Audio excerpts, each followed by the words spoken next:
Our next guest today is Robin McCammon, Chief Commercial Officer at Excel Esports, a trailblazing British company which is transforming sport through gaming. Now, if you're new to the esports arena, then perhaps it's best described as organised competitive video gaming at any level, whether that's you and your mates or your kids in a FIFA tournament on the sofa, or two teams in a huge arena competing for millions of pounds. Robin has over 20 years of brand building experience, 18 of which were at iconic sportswear brand Adidas, before making his entrance into esports with Excel.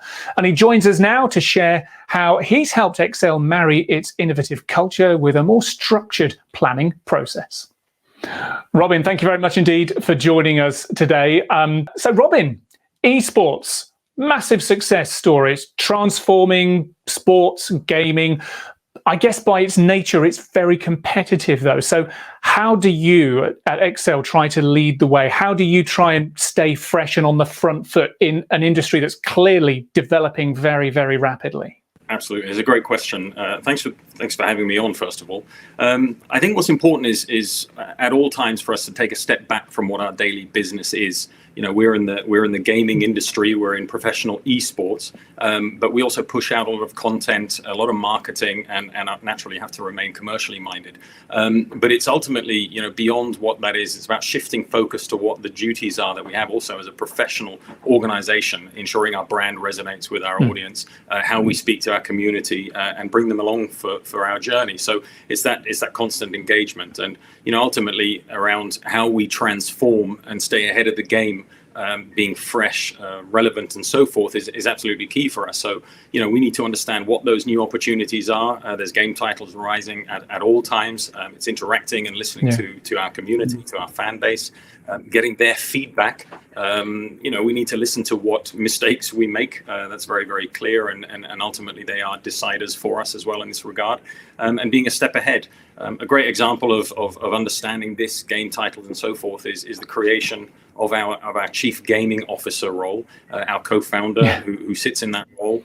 His chief responsibility is absolute accountability, is to sit and manage performance on the one side, so obviously the in-game and the competitive side of things, whether that's within League, across Fortnite and so forth, but knowing and identifying what other titles are on the horizon. If there's new titles coming in, those that will make a difference, those that resonate very well with an audience on different platforms and so forth. So rather than diving feet first into this, it's about, you know, very, very much that focus, a business-driven focus rather, to understanding those opportunities. I can think of a few colleagues of mine, ex-colleagues, who would love to have that as a job title, Chief Gaming Officer. Robin, we've been asking our viewers through a poll that's been on the screen where their leadership teams sit in terms of encouraging and supporting risk-taking and innovation. The answer is, at least the top answer from our viewers, is that we support innovation, but buy-in to the business case can often prevent bold moves being made. So yeah, support innovation. Sometimes getting that buy-in is a little bit of a challenge. Tell me where Excel sits when it comes to leadership and risk. Quite naturally, I mean, as was just said in the earlier panel, I think that it's clear there isn't a one-size-fits-all approach. However, the way that we try and cover risk off, if you like, is to insert this mantra is, you know, you can make mistakes. There's nothing wrong with making a mistake as long as you're learning from it. So about taking that mindset and obviously also respecting it. You know, you can push out and tell everybody to take a risk, but unless you endorse that from leadership, that's, you know, that can go obviously one of two ways. There are businesses and sectors, of course, where risk is significantly more challenging, you know, whether that's in production and so forth. But it's about asking people more rather than risk, to step out of their comfort zone, and as leaders to never lose sight of the additional motivation such an attitude or ethos can provide. I think that's key in any industry. You know, it also leads on to a secondary point, which is, you know, the understanding and allowing people to step outside of their role to understand the why of whatever business that you're in. I sort of live by another mantra, which is, you know, if it's not broken, fix it, which is quite an interesting approach. You know, there's always ways that you can refine and make things better, irrespective of how daily business might function. So this is something, just for myself in terms of risk taking. Obviously, you touched on it earlier, coming from a completely different industry, wanting to motivate myself, wanting to reward through change is absolutely key for myself. And we're instilling this mindset also within the organization in that very lateral thinking approach to their daily business. So how do you create that culture then? Very many organizations, maybe even in smaller ones, that culture creation, it comes from the top. And given the nature of your business, there are a lot of younger millennials who are involved, maybe not used to failing. So how do you create that safe space, kind of maybe reprogram a lot of what they came to your organization with, so that they do feel confident and comfortable to make mistakes and learn from them and move on? I think the beauty of this next generation who are hot on our heels is that they are prepared to take a risk. I think that obviously that mindset has changed to a degree. I think that they're also still very young and still very new in this space. But it is to remind them that change in whatever shape or form across their own role, across the industry that they're entering into, can be very rewarding, and it's taking yourself out of what your or his or her role may be on a daily business, but to sort of encourage bravery or boldness. It's okay not to feel comfortable. It's okay to take that risk and to challenge. And again, fortunately, a lot of the next generation is very prepared to challenge and not cynically, but to be critical, both positively and negatively, on what it is that we're trying to achieve. So definitely open to that mindset. Yours is very first a tech-first business, isn't it? So how has technology played a vital role for Excel? And, the same as you're always scanning that horizon, looking for the next esport to work with. How do you keep at the forefront of technology to enable that? It's all eyes on the business, of course, and on the industry. I mean, there's no two ways about it. I mean, whether we're partnering with BT, who are going to provide absolutely the best quality and sort of gamification for us, but we do need to be across this. It's absolutely key for us that all of our hardware, all of our software performs at the highest level. It's a funny insight generally around gaming, in that it is very professional. We are still a win-lose organization, just like a Premier League football team. So if there is lag of even a millisecond, it vastly impacts and to a degree of catastrophe in game, that we will lose and potentially not qualify for certain levels of where it is that we're trying to achieve those successes. It's about having that reliable, whatever it might be, the technology, the infrastructure, and we simply can't operate without tech. Mindful of, again, as I mentioned, the chief gaming officer, keeping an eye on things like 5G, mobile gaming, ensuring that we are across this, and that if we do want to enter into that space, we have to be set up for it, as does the world. There are examples of how within certain game titles we compete in one. We cannot compete against international environments, whether that's North America or China, simply because of the lag in game. So that's why they centralize these to obviously central locations around the world. So it's very important for us, and that we do keep a mindset on obviously adapting and adopting those new technologies as they evolve. But I guess you mentioned the importance of the network there. It's win and lose. It's there's a lot of existing sports teams who are also starting, Premier League football teams, you mentioned it, who are starting up their own esports operations as well. Those milliseconds can make all the difference. So I guess a partnership, clearly you've been partnering with BT. That's crucial, isn't it, to you being able to make sure that you stay on that front foot, that horizon scanning piece, and making sure that you have any advantage possible over your competitors. Yeah, I think an analogy, it's quite an interesting one. I mean, whether, if BT lags, it's the same as all of a sudden removing studs on a football boot or changing the weight of the ball or something like this, and it can impact significantly. So there is that reliability and knowing and that trust that you can obviously fall back on BT as a business partner. There's so much to that, what is perceived potentially as a minuscule issue across people that game in their leisure, but for us it's absolutely down to exactly that point around taking the right shot or landing in the right spot to ensure that we can win. So yes, absolutely.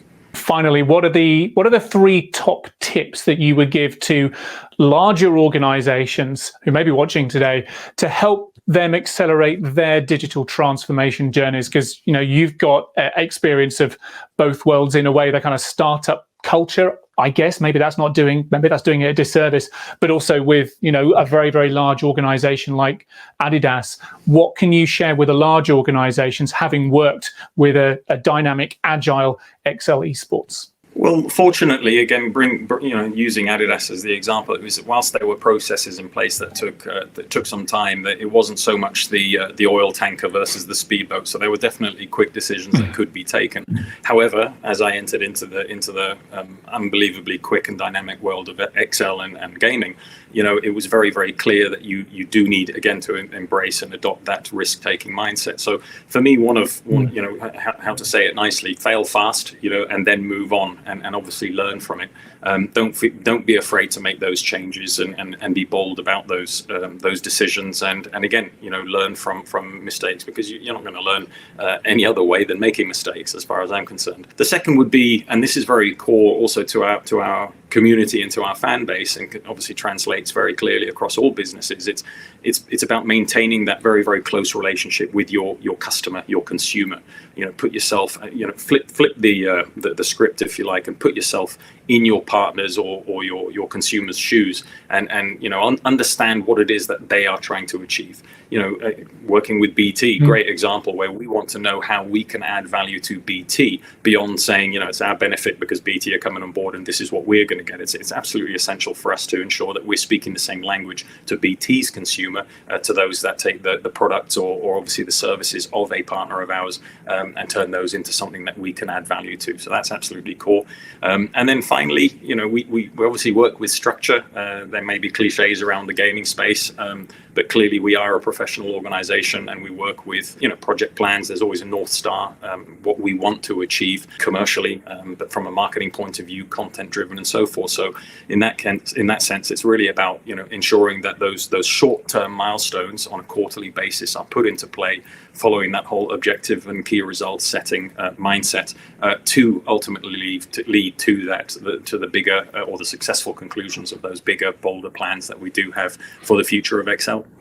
Short-term milestones, big, bold plans. Sage advice. Thank you. Our viewers have been asking questions. Let's take a look. Max, hello, Max. Thank you for your question. As a big fan of esports and the LEC in particular, great to see XL benefiting from a huge partnership with BT. How big has this been for your development as a company? LEC, League of Legends, am I right? Correct, yes. That's the European League of Legends Championships. Max, it's a great question. I mean, for us, you couldn't ask for a better, more authentic partner, not just because of the product, but in terms of the mindset and the ambition to authenticate BT into a space that resonates very well with a number of their consumers, but also to ultimately solidify our own growth plans. So it's been fantastic from a storytelling point of view. Naturally, again, I spoke to some of the tech advantages that we get as a result of the partnership, but we look forward to bigger and definitely brighter things with BT for the future. So watch this space, because there's some fun stuff coming. It is one of those things we've been hearing for years. And disclaimer, I used to work for a gaming TV station back in the day. We've been hearing that esports is going to hit the mainstream and be big business for years, and it kind of is already, but it doesn't. It certainly seems to be within a certain demographic, and many other people are quite blissfully aware of arenas being filled, at least in the before times, with people who are fervently supporting their respective teams. It almost seems like a different planet in many ways, yet that is already happening. It's only going in one direction. And like you say, this year will only strengthen that resolve. And we've got another question here. Again, apologies, I don't know who this one's from. It is, sports coaches have been designing physical games for decades, including Fail Fast and Move On. What other advice could the traditional sports sector learn from the digital gaming world to keep people of all ages engaged in sport and physical activity? So mixing that digital and physical world, what's your take? Yes. No, that's great. I was very fortunate within my time prior to Excel to be working on ultimately, if you like, we called it. I'm going to remember the name now, but ultimately it was a toggle that went into a boot and allowed you to measure your own gamification within EA FIFA. It was fantastic. So you could basically see how through skills of your own you could increase your avatar. This launched about a year ago. A wonderful project. So I think the merging of the traditional and the esports mindsets is absolutely key, because esports, there's no two ways about it. They're generally a step ahead in being able to make decisions to change out of titles or just to upgrade and update titles at much faster pace than, of course, traditional sports around federations, confederations, and so forth. So I think when it comes to telling that story through generations around the nutritional side, certain benefits of gaming. Again, I touched on a couple of them around the educational side, but also that merging of the phygital, that's what it was called, of the physical and the digital space to create that opportunity to merge in-game and out-of-game lifestyles and so forth, is absolutely key for the future. We have a performance coach who does exactly that. I mean, he'll measure the sleep, the nutritional values, the mindfulness of each of those players, and translate that through game data assessment. Phygital, there is my word of the day. And I guess, another set of technologies that may well come to play in that space as we're looking at 5G. Obviously, BT's been talking an awful lot about 5G for a little while now. We're seeing the tires on the tarmac there, but also augmented and virtual reality. These are other technologies that can blend that digital and physical. And there's also an awful lot of opportunity there very quickly. Absolutely right. Again, I was part of a guinea pig tester around a virtual football training system that allowed you through virtual headwear, and there's quite a few Premier League footballers that utilize this, where in rehabilitation phase they were consistently using this virtual reality ball kicking tool to ultimately get better and to improve. So through the line there's opportunity, and that is where, again, the evolution of technology is so important and so vital, and the interpretation of that, again, the positive side to it. It isn't gaming, it isn't people sitting on sofas eating pizzas. There is value to this, and it can definitely, not just cognitively but also physically, certainly evolve and help people improve in their lifestyle. Super stuff. We're out of time for our questions for now, Robin, but thank you very, very much for chatting with us.